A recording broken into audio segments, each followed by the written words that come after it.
Yo, what's up, IG? Going live here. What's up, everybody? Thank you for tuning into the broadcast. Got some Friday Night Football here for you, going live on IG here, going live on Twitter, Facebook, and YouTube over here.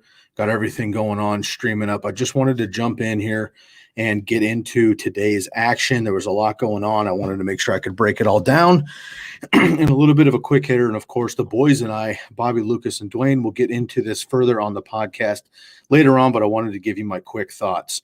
My name is Sky. I'm the host of the Candlestick Kids Fantasy Football Podcast. If you're unfamiliar, you can find us anywhere podcasts are launched, the Candlestick Kids Fantasy Podcast. And we're also on the YouTube channel. If you're somewhere else, make sure to subscribe, hit that bell, give us a like, and drop your comments. I can chat with you live right now. So if you're watching on Facebook, Twitter, YouTube, or Instagram, and you're jumping in with a live comment, feel free to share that. I'm going to multitask best that I can to get through this stream here, but I will do my best to throw up the comments and do what I can for you. If I miss you on IG specifically, I will get back with you after this. Twitter, Facebook, and YouTube, I can get with you right away. All right, y'all. So I want to jump right into this here. Today is Friday. A lot is going down here with the salary cap. A lot is going down with the NFL Combine not happening this year, but the pro days are underway. Teams are starting to work out the cap space. As we know, a lot of these teams are starting to cut veterans. They're making room for rookies. They're making room for other veterans they're going to bring in. We've seen some big notable moves today already, and we're going to see a lot more next week as the 2021 league season actually opens. It'll kick off on Monday. Free agency is technically open on the 17th, which is Wednesday, but I wanted to get ahead of it a little bit and let you know my thoughts on these first couple of moves. So we'll dive right into this. Again, if you're in the chat, feel free to give me a comment and we can jump right into this. Okay, so let's start with Tom Brady. So he agrees to a 4-year extension with the Buccaneers. This saves the team $19 million against the cap for 2021. Now, Brady continues to effort keeping the 2020 Super Bowl champions together for another run at 2021. We knew that that was the focal point of this team to begin with. We know that he was going to do what he can, and he did that in New England for years, making team-friendly deals. He's obviously been around 20-plus years now, has plenty of money. His other half, Giselle, has plenty of money as well. So money is not a factor in the Brady household. So he is able to take some pay cuts to get the best players around him. And those great players cost money. Mike Evans, Chris Godwin, Gronkowski, and AB, if they stick around, they'll probably take pay cuts as well. But we're going to have, that defense. If they bring back Shaq Barrett, Levante David, having that franchise tag and keeping that defensive unit strong and that defensive line that controlled the Chiefs' banged up offensive line and ultimately controlled Patrick Mahomes, which then eventually got them into the Super Bowl and the Super Bowl win, of course. So Brady takes a team deal. Now, this is interesting because it is a 4-year extension. But it's basically a year-to-year deal with Brady, right? If he decides to retire next year, they're going to chop it up. If he decides to, leave the team for whatever reason, they're going to chop it up. If he gets injured, hopefully not. But if he gets injured, then they'll chop it up as well. So keep an eye on this one. This one's going to be really interesting here. But Brady making room again. Look, saves $19 million for the Bucs on the cap for this year. I mean, that's huge. That's another stud wide receiver. That's another couple of defensive players. That's his boy James White, who we love on the podcast. Of course, he is coming in from New England, potentially as a free agent, so you can make sure that he'll be okay. It'll be interesting to see what the Buccaneers actually do and what pieces they're actually going to need heading into 2021, as, of course, they already just won the Super Bowl. So what else do they really need in Tampa? We will find out. So Tom Brady agrees to a 4-year extension with the Buccaneers, saves the team $19 million on the cap for 2021. Next up, Cam Newton re-signs with New England for 1 year, $14 million. Now, this one was really interesting, right? We got this one early this morning. I straight up wasn't sure if Cam Newton was even going to be a starter. He has come out recently and said he's definitely one of the top 32 quarterbacks available in the NFL. I don't disagree with him there. He does have a rare skill set that really nobody else other than maybe Josh Allen has the size and the ability to power run as a quarterback. But he obviously cannot throw like he used to. So that's clearly an issue. And we want to make sure that he can do that so that he can lead the Patriots. The Patriots were without a number of defensive weapons in 2021. Those guys opted out due to COVID. A lot of those guys are coming back. Dante Hightower, they have Patrick Chung, among others. So that'll help the team. Julian Edelman hopefully will be healthy. And another year of N'Keal Harry, Jameer Byrd. I mean, we'll see what happens with these guys here and if they can stay healthy and keep that continuity with the team. James White probably will leave. I think he goes to Tampa again, but they bring back Rex Burkhead. They still have Sony Michel-ish. So we'll see what happens. J.J. Taylor, a fun rookie from last year, might take over that James White role. So we'll see what happens. But keep an eye on the Patriots in general and what moves they make. They have the 15th pick in the draft. That's right in the middle. I mean, that's not great. I think they knew that they were not going to get one of these top 5 or 6 quarterbacks in the draft. So if you look at the free agency market, who's available that they're going to want that's better and knows the system better than Cam Newton, they decided nobody. Now, Cam Newton making $15 million or $14 million, excuse me, that's a little steep, right? He basically played for league minimum last year just to have a job. But I think $14 million is tough. Now, that's cheap for quarterbacks, but $14 million for Cam Newton, who I'll throw up some of his stats right here.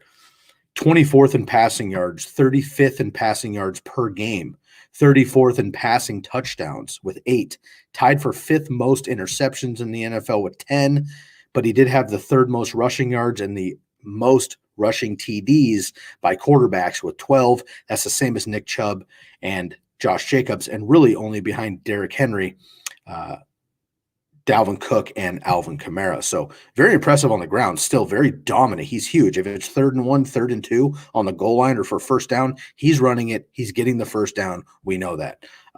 But to throw the ball for, 3rd and 8, 3rd and 12, 2nd and 15, I mean, that's going to be tough for him still. Although I do think another year past his injury, another year past his surgery, another year with Josh McDaniels and Bill Belichick, another year with these young receivers and Julian Edelman getting healthy, another year of the continuity in New England overall, I do think it helps him out. We've heard Bill Belichick come out and rave about Cam Newton, frankly. So that's a good sign. But it's going to be interesting to see what they can actually do in New England with Cam Newton, who re-signs with New England for 1 year, $14 million. All right, we got a couple people chiming in on Instagram. We have folks on Facebook Live, YouTube, and Periscope Twitter as well. So again, feel free to drop a comment in any of those links if you'd like to, and I will get to the comments best I possibly can here in due time. Now, another move that came across the board doesn't really shake the landscape per se, but it happened again in the same time frame here. Mark Ingram, longtime veteran with the Saints, of course, goes to Baltimore. Frankly, has a great season, 15 total touchdowns 2 years ago. Last year, he was banged up, COVID situations. J.K. Dobbins comes in, Gus Edwards takes over, so he didn't get as much play, but they let him go. Great clubhouse guy. Goes to Houston, which we know as a franchise is frankly a train wreck right now, unfortunately. But he goes to Houston, paired up with David Johnson. Now, Duke Johnson is gone. So Duke Johnson's gone. Mark Ingram going to be taking early downs, and maybe David Johnson takes 3rd downs. That doesn't really make sense. They're both longtime veterans. They both can handle a 3-down workload. They're both really solid pass catchers, actually. Mark Ingram, although he's kind of more of a stocky back, he has proved well in the passing game. So he had 5 receiving touchdowns for Baltimore just 2 years ago. So it'll be interesting to see what they do in Houston. It's got to be more than a good clubhouse guy move, because I mean, it's a year for $3 million. I mean, that's not terribly expensive, but it's also, I mean, $3 million is $3 million, and they decided to bring in a veteran over 30 to join another veteran hitting his 30th year season here. So we'll see what happens with Houston. Obviously, there's the Deshaun issue, and there's other things going on. They get rid of J.J. Watt. They got rid of course, DeAndre Hopkins. last year. So it'll be interesting to see what they do in Houston. But Mark Ingram getting another opportunity there. Now, let's get into a couple other moves here. So we'll start up here with Patrick Mahomes. Now, this is no movement. This is just a good a good look move. Now, this is what I call making $500 million allows you to move your contract around to better the team. I appreciate the move. I think Patrick Mahomes is doing a great situation here. He has plenty of money to make any sort of move. He should be making Tom Brady deals the rest of his career because his family and the next 6 generations in his family will eat just fine moving forward. But he restructures his contract to save Kansas City $17 million against the cap in 2021. The Chiefs are expected to convert Mahomes' $21.7 million roster bonus into a signing bonus in the coming days, which would save Kansas City $17 million against the cap per league sources. Shouts out to our boy Adam Schefter. Shep, what's up, brother? Good to hear you. Good to see you in the chat room here. Guillermo family, what's up, brother? Good to have you in as well. Everybody on Facebook Live, YouTube, and Twitter and Periscope, shouts out what it is, Sheppy. Thanks for tuning in, man. Appreciate the support, brother. Live on Instagram right now, live on Facebook Live, live on YouTube Live, and live on Periscope and Twitter as well. Breaking down some of the contract extensions and contract restructures that went down here on Friday. So we're in Patrick Mahomes here. Restructures his contract, saves Kansas City $17 million against the gap. Look, that's going to be a huge move because just yesterday, 2 days ago, depending on when you're hearing this, the Chiefs released former number 1 overall pick Eric Fisher, one of their stud tackles, and they saves them about $12 million in cap space, which is great. But he has been an absolute stud, and your whole objective for Kansas City for the next 15 years is to make sure that Patrick Mahomes stays on his feet. They also are releasing right tackle Mitchell Schwartz. Both offensive tackles are being let go.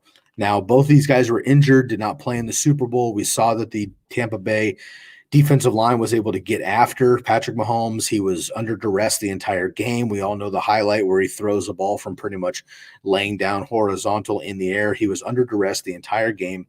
We saw that. We saw that get to Brady, the 2 Super Bowls he lost to the Giants over the years. You get pressure on top-end quarterbacks. If they can't run like Kyler and Lamar and Russell Wilson back in this day, if they can't run like that, you are putting extra pressure on those guys. Are going to make mistakes. They're going to take sacks. They're going to get flustered, incompletions, blah, blah, blah.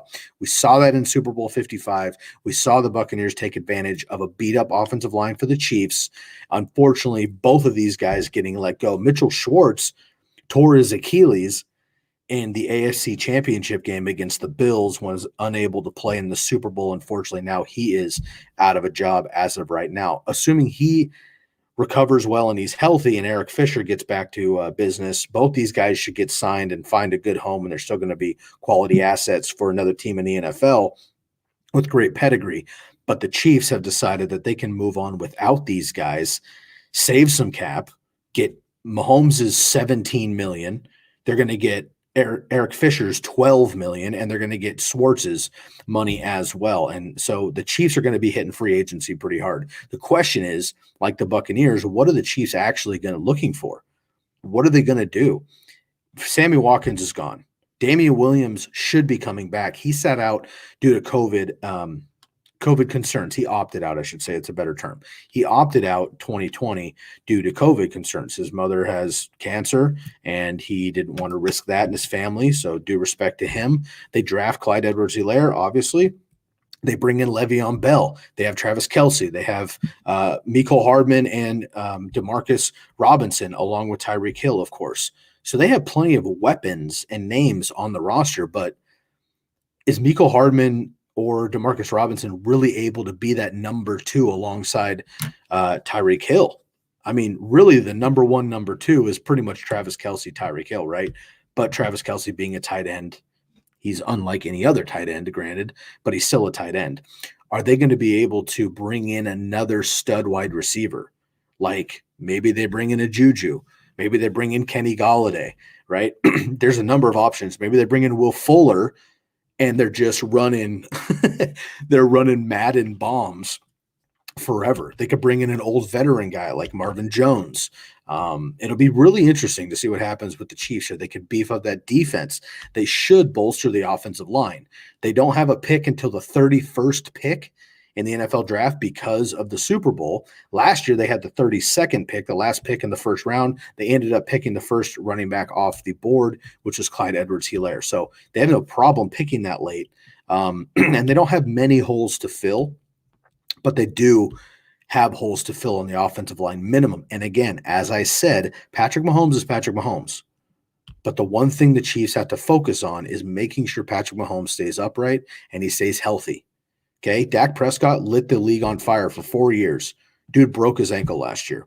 It could happen to anybody. We saw Joe Burrow absolutely on fire in his rookie season, got injured. Okay, we see, Aaron Rodgers was on fire for a handful of seasons. He finally got hurt. Tom Brady, 6-7 years untouched, ended up getting injured in 2008, right? So really have to be careful with Patrick Mahomes. He's already gotten a couple big hits, a couple injuries. They got to keep him upright. What are the Chiefs going to do in free agency and in the draft? They have to target the offensive line. I think they bring in a veteran receiver.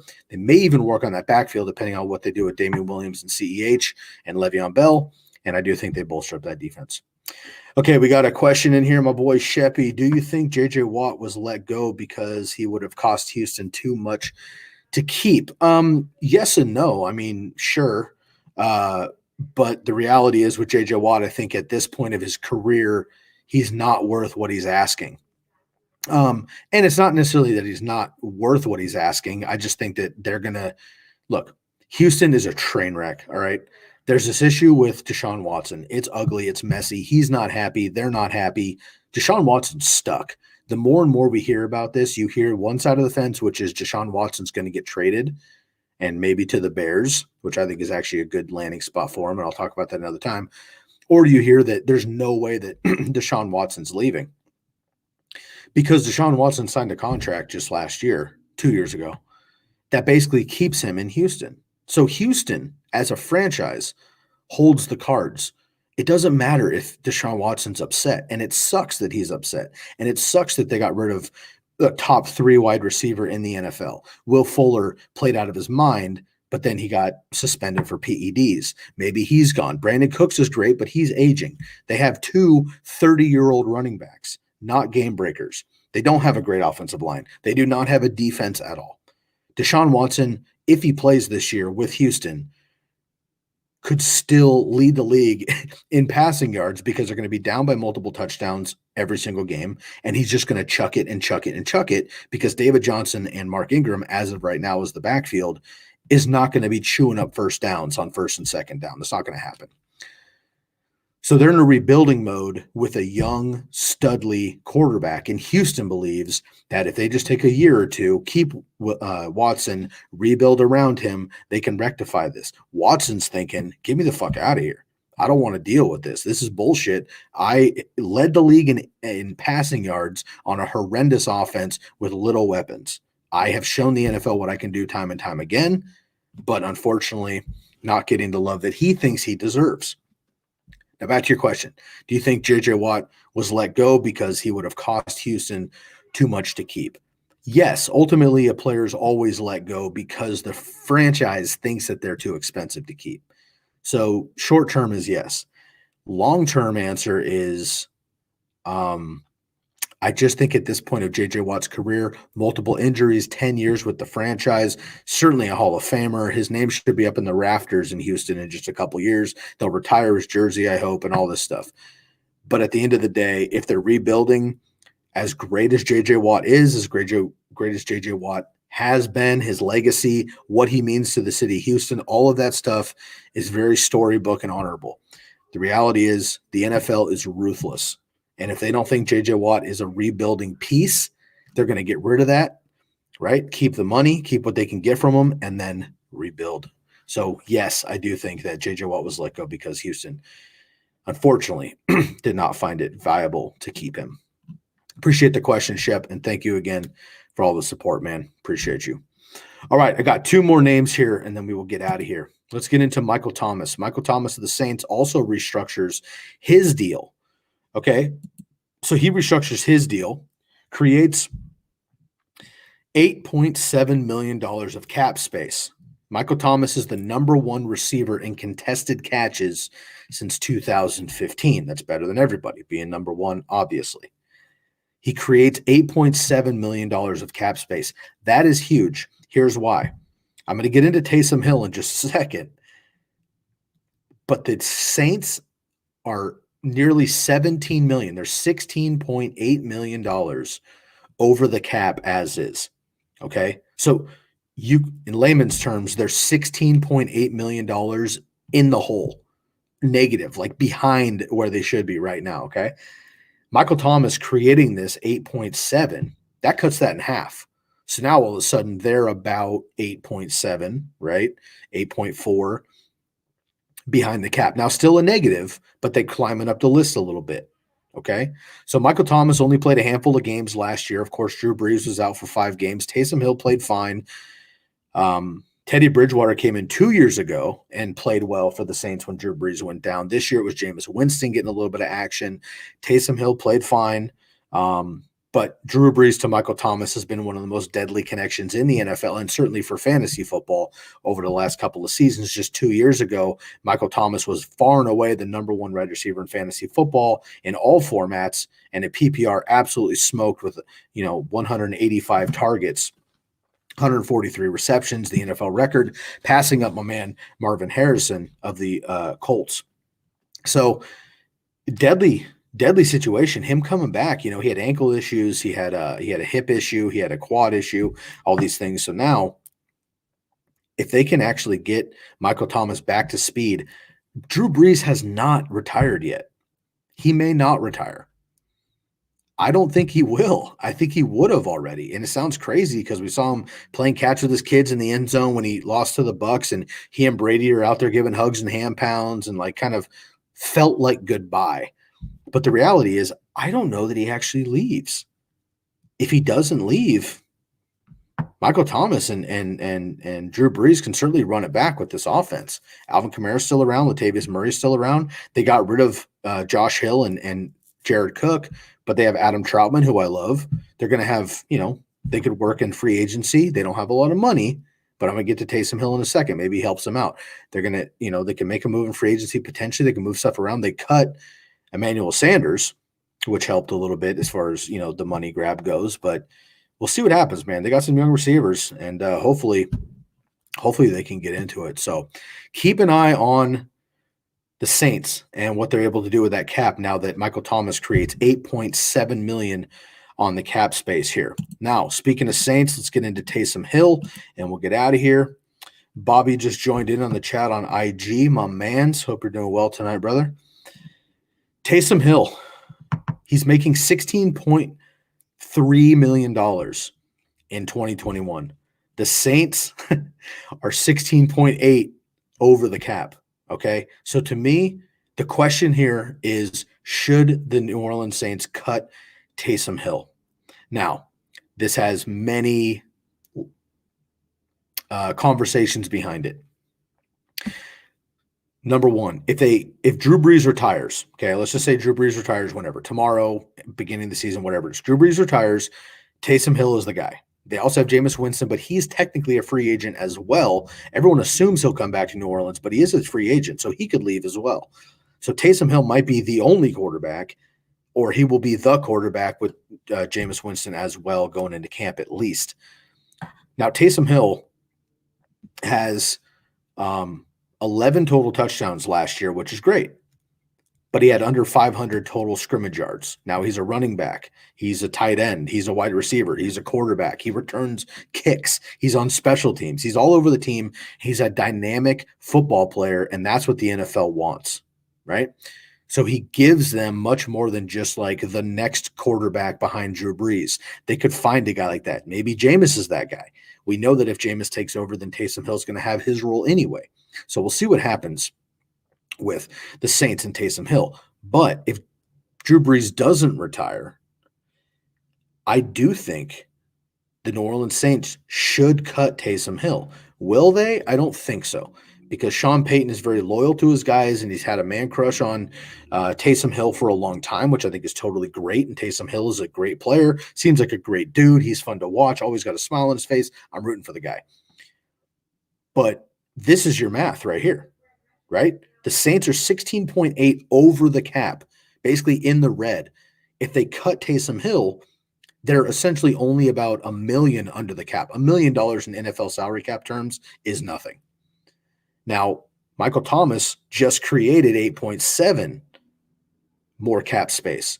So with Michael Thomas creating that money, them getting rid of Emmanuel Sanders, them cutting Josh Hill, them cutting Jared Cook, and if they were to actually cut Taysom Hill, who right now is a third string quarterback, second string tight end, third or fourth string running back, fifth string wide receiver, second string punt returner, you get the picture. If they were to cut Taysom Hill, they would actually be in the green about 8 million, quick math, about 8 million. They would have 8 million to play with versus 16 million in the negative. So there's a lot to break down here with the Saints. Taysom Hill making $16 million, $2 million more than Cam Newton. Cam Newton is the starting quarterback for the New England Patriots. He had 20 total touchdowns last year. Taysom Hill had 11, which is impressive, but that's playing 5 different positions. And right now, he's the third string quarterback for the New Orleans Saints, making $2 million more than Cam Newton in 2021. So that's the New Orleans Saints. That is the Kansas City Chiefs. That's the New England Patriots. That's Tampa Bay Buccaneers and the Houston Texans. A lot of other moves are going to start going down, y'all, and I'm sure there's some that have come up that I haven't got to yet. We will be breaking all of these down on the podcast. I want to get in quick. I know it's about 30 minutes here, but get in quick on this, and I want to try to report these as we see them. I will then, turn these around also so you can double back and see these on YouTube if you'd like later on. I would much, much appreciate if you're watching this, please help share the channel, help grow us the channel. Bobby, Dwayne, Lucas, and myself work very hard behind the scenes to bring you this fantasy football content. We are a year-round channel, the Candlestick Kids Fantasy Football Podcast, aka TCK Pod. You can share us anywhere. Make sure you hit that subscribe button on YouTube. You can you can follow us on Twitter at TCK_pod. You can hit us up on Instagram at fantasyfootball_TCK pod. I appreciate y'all. It is a Friday night. I hope you're all having a wonderful, safe, fun time with yourselves. If you're out and about, things are starting to open up around the country. If you're in one of those areas, please be safe. Please be responsible. Respect others. Respect your own space. Enjoy yourself. Have a wonderful, relaxing Friday night and weekend. And we'll be back with you next week as Lucas and I jump into free agency, the franchise tags, and start covering all that. Bobby and Dweez have the weeks off. They just did 2 weeks back-to-back, breaking down all of the NFL, NFC, and AFC coaching changes for each division. If you'd like to go check those out, please do. You can find them on our YouTube channel, The Candlestick Kids on YouTube. Make sure that you subscribe. My man, B-Funk just jumped in the chat. Great to hear from you, brother. Hope you are doing very well. And we are just wrapping up here about 30 minutes of contract extensions and contract renegotiations. So I appreciate y'all. Hope everyone's having a great weekend. Be good to yourself. Be good to each other. I'm your host, Sky Guasco, and I am out of here.